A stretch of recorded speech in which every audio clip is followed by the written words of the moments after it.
Hai listeners, Mimin akan bawakan cerita baru untuk kalian. Cerita ini bergenre romance, menceritakan seseorang yang menunggu orang spesialnya untuk kembali.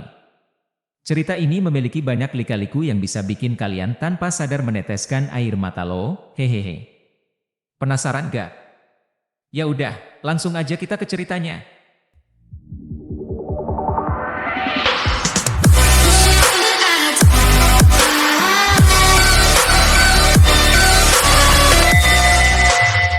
Pukul 4 pagi, ruang gawat darurat kembali menjadi tenang. Sukin mengenakan jas putih dan berjalan melalui lorong dengan tangan di saku. Petugas kebersihan mengambil sapu lantai, mencelupkannya ke dalam disinfektan, dan menghapus darah di lantai. Sukin terlupa dan berjalan menuju petugas kebersihan sebelum sadar. Petugas kebersihan tidak menghindar, dan sapu itu mendorong noda darah dan kotoran di sepatu Sukin. Petugas kebersihan itu dengan cepat meminta maaf, "Maafkan, Dokter Su, maafkan saya." Kemudian ia secara refleks menghapusnya dengan kain lap. Sukin dengan cepat menarik tangannya dan menghentikan tubuh petugas kebersihan yang membungkuk, tidak apa-apa. Tetapi, Sukin menghentikan dengan lembut, "Saya tidak hati-hati dan menyusahkan Anda." Petugas kebersihan semakin malu dengan kata-kata itu, "Di mana? Kalau begitu, biarkan saya menghapusnya untuk Anda." Sukin melanjutkan. Petugas kebersihan memerah sapu lantai dan melihat ke belakang Sukin, sosok yang ramping dan tinggi, jas putih menambahkan sentuhan kecantikan, dan rambut yang berjuntai di bahu diikat dengan ikat rambut karet dan beberapa helai tersebar di kedua sisi. Petugas kebersihan ragu sejenak dan berteriak, "Dokter Su." Ruang yang kosong memantulkan suaranya. Sukin berhenti dan berbalik, "Iya. Orang yang baru saja diserahkan, apakah Anda yang menyelamatkannya?" Petugas kebersihan berkata, melirik secara refleks pada noda darah di kakinya. Ruang gawat darurat saat ini tenang dan sunyi, jarum bisa jatuh. Siapa yang bisa membayangkan tangis dan teriakan di sini dalam waktu dekat, membuat kekacauan. Sukin berkata, "Menyelamatkannya." Senyum besar muncul di wajah petugas kebersihan, "Bagus sekali, Dokter Su." Dia membungkuk kepada Sukin, "Anda bekerja keras." Sukin meresponsnya sedikit, berbalik dan pergi.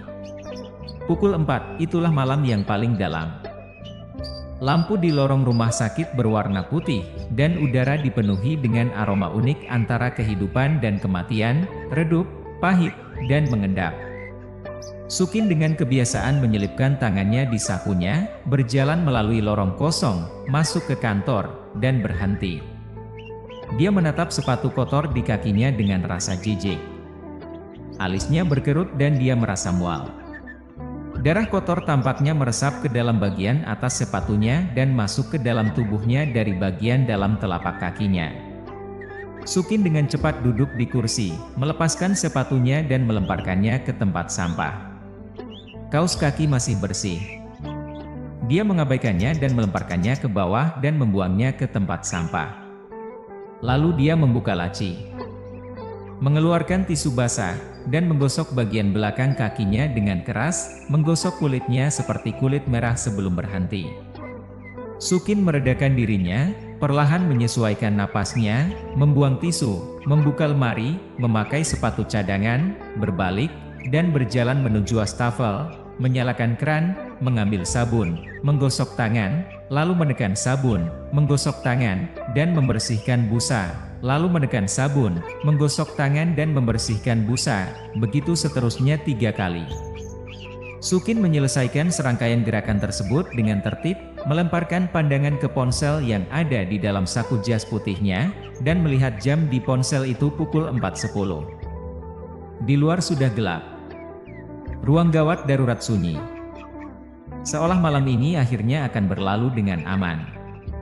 Ada panggilan tak terjawab dan pesan teks di ponsel, dari Meng Yanchen, "Pulang ke rumah akhir pekan ini."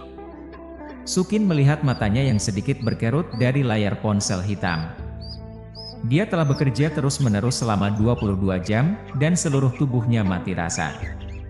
Sukin menyelipkan tangannya kembali di sakunya, mengetuk kotak rokok dan korek dengan jari telunjuknya, dan melemparkan pandangan ke tanda "dilarang merokok" di dinding.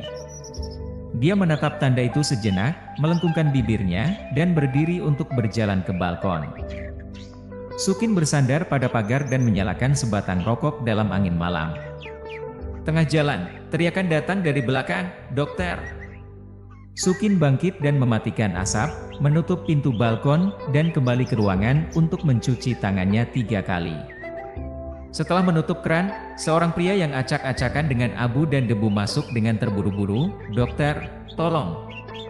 Sukin melirik ke atas dan ke bawah, tanpa luka yang jelas. "Di mana kamu merasa tidak enak?" Pria itu dengan wajah terengah-engah dan menggelengkan tangannya. "Tidak, adik saya." Dia, sambil berkata, 3 atau 4 orang kotor melangkah masuk pintu, dan ada bau asap yang menusuk hidung dan bau keringat di sekitarnya. Kelompok pria ini mengenakan rompi dan celana hijau tentara yang seragam. Masing-masing tinggi dan kuat, tapi satu persatu dengan tanpa memotong rambut. Lengan mereka semua terbuka di luar, tertutup hitam dan abu-abu. Saya tidak tahu dari lokasi konstruksi mana mereka memindahkan batu bata. Pria dengan wajah Guozi menarik napas dan menunjuk di belakangnya. Sukin melihat sepotong tubuh pria, dibungkus dengan keringat berkaus, dan sejenak tidak tahu kepada siapa dia merujuk. Dia mengalami sakit gigi yang mengerikan. Sukin segera berhenti. "Sakit gigi?" Pria dengan wajah Guozi masih berkata, "Dokter, mari lihat dia." Sukin memotong, "Tidak ada dokter gigi di departemen gawat darurat. Pergi ke klinik rawat jalan untuk mendaftar. Kliniknya belum buka sekarang." Sukin berkata, "Tunggu sampai pintu terbuka." Sukin berjalan ke mejanya dan duduk, memandang ke atas untuk melihat sekelompok pria yang menatapnya dengan seiringan. Saat ini, Sukin melihat pria yang sakit dalam kerumunan. Dia mengenakan masker, dan di bawah alis tebal, sepasang mata pada masker itu menatap lurus padanya, matanya tajam dan cerah. Hanya dengan sekilas pandang, cukup untuk melihat bahwa dia sangat berbeda dari orang-orang di sekitarnya. Sukin melihatnya dengan penuh keberanian. "Kamu mendengar dengan jelas? Tidak ada dokter gigi di departemen gawat darurat, pergi ke klinik." Dia tidak berbicara.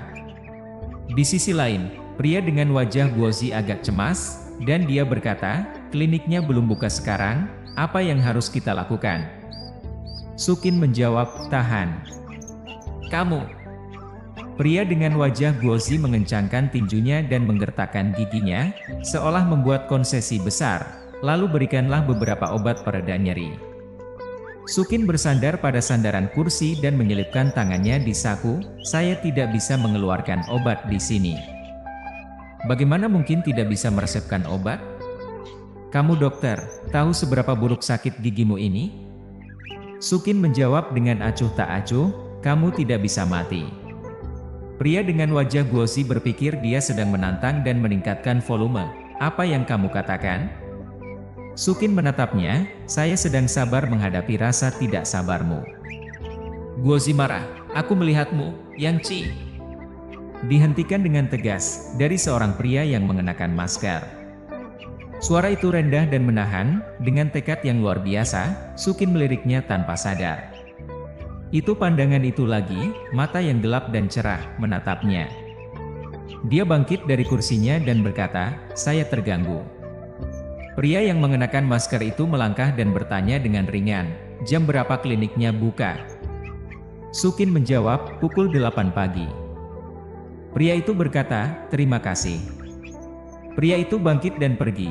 Yang Ci masih belum yakin, namun tetap berjalan. "Tim Song, ini." Pria bernama Song Yan sudah pergi. Yang lainnya pergi, dan Yang Ci menunjuk dengan marah pada Sukin dan pergi dengan langkah tegas. Yang Ci mengejar Song Yan dan berkata dengan sedikit kemarahan, "Sikap dokter sangat buruk, saya harus mengadukannya. Saya melihatnya ketika saya pertama kali masuk, dan buku pengaduannya ada di sebelah kanan pintu." "Jiang Yi, kamu ikut saya." Jiang Yi menghela nafas, "Saya khawatir mengadu tidak akan berguna. Ini adalah rumah sakit militer ketiga. Orang yang tidak punya latar belakang tidak bisa masuk. Untuk gadis itu, siapa tahu apa yang ada di belakangnya. Song Yan turun dari tangga untuk melepaskan masker, dan meludah air liur ke dalam tong sampah. Jiang Yi bertanya, "Tim Song, apakah kamu baik-baik saja? Jika tidak, bisakah kamu memberitahu saya?" Song Yan menjawab, "Tidak apa-apa. Mari kita pergi." Yang Ci berdiri diam di tangga, memikirkannya, dan memutuskan untuk kembali. "Tidak, saya masih harus mengadu padanya." Song Yan berbisik padanya, "Lupakan saja." Yang Ci menolak, "Tidak, saya marah ketika saya berpikir tentangnya. Saya harus mengadu apakah itu berguna atau tidak." Song Yan mengatakannya lagi, "Aku bilang padamu untuk melupakan saja." Yang Ci tidak mendengarkan dan berbalik untuk pergi. Song Yan mengumpat, "Kamu sialan tidak patuh pada perintah, kan?" Yang Ci berhenti dan membungkuk. Song Yan melanjutkan, "Berdiri tegak untukku. Berdiri tegak."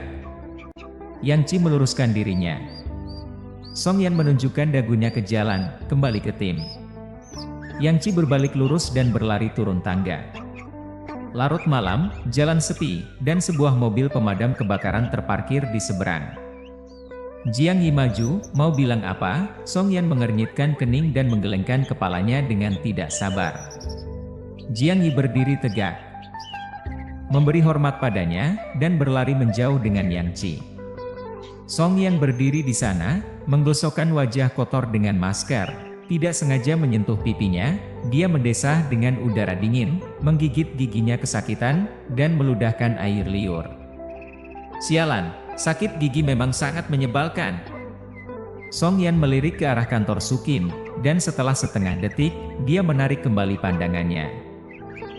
Jiang Yi baru saja naik bis. Yang Ci bertanya, "Bagaimana pendapatmu tentang tim Song hari ini?" "Jiang Yi, apa yang ingin kamu katakan?"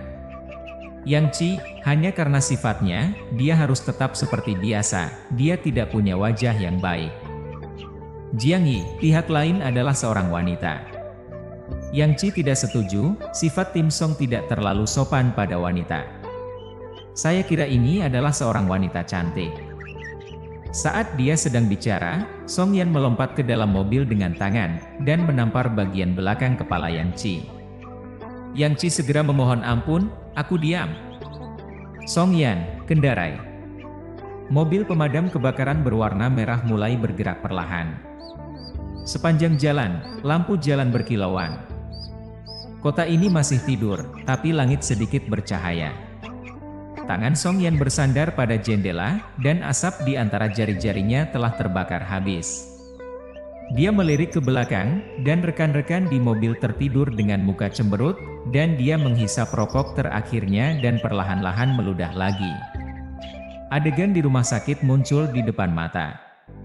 Dengan tangan di tangan, dia bersandar kembali di kursi, dagunya sedikit diangkat, ekspresinya dingin, dan melihatnya tanpa belas kasihan, persis seperti yang dia lakukan. Song Yan tidak pernah berpikir. Dia kembali ke Tiongkok, dan dia tidak bisa mengenalinya. Oh, hampir 10 tahun berlalu begitu cepat.